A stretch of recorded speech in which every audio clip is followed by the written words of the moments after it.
Okay, ayan, isang bagong balita, fresh na fresh from New Year. So hindi naman ito bago kasi nangyari nga ito noong bago magbagong taon na isang Pilipina nga po na di umano nilibing ng kanyang amo 2 months sa kanyang garden. So nilabas na po yung pagkakalanlan dito ng GMA News.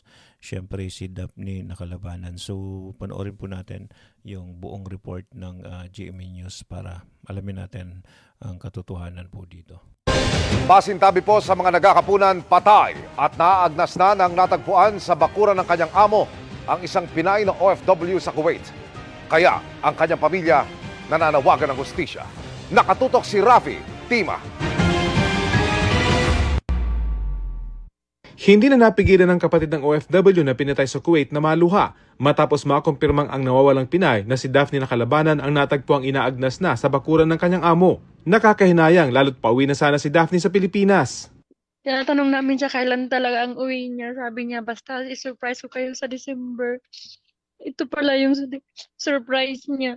Nang huling makausap noon pang May 2024, wala naman anyang nabanggit na problema ang kapatid. 2 buwan pa lang nawawala ang Pinay bago Ang tagal nilang huling nag-usap, pakalain mo May 2024.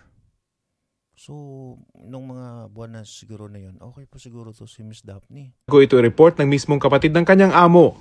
Pakiramdam po ba ninyo tinago sa inyo yung insidente? Opo, baalak po talaga na itago po. Ang hiling lang po namin na sana makauwi yung kapatid namin.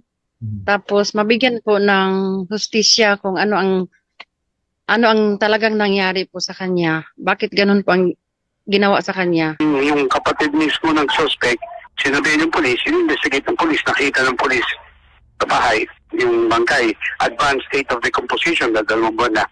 Nakakulong na ang suspect na may criminal record umano batay sa natanggap na impormasyon ng DFA.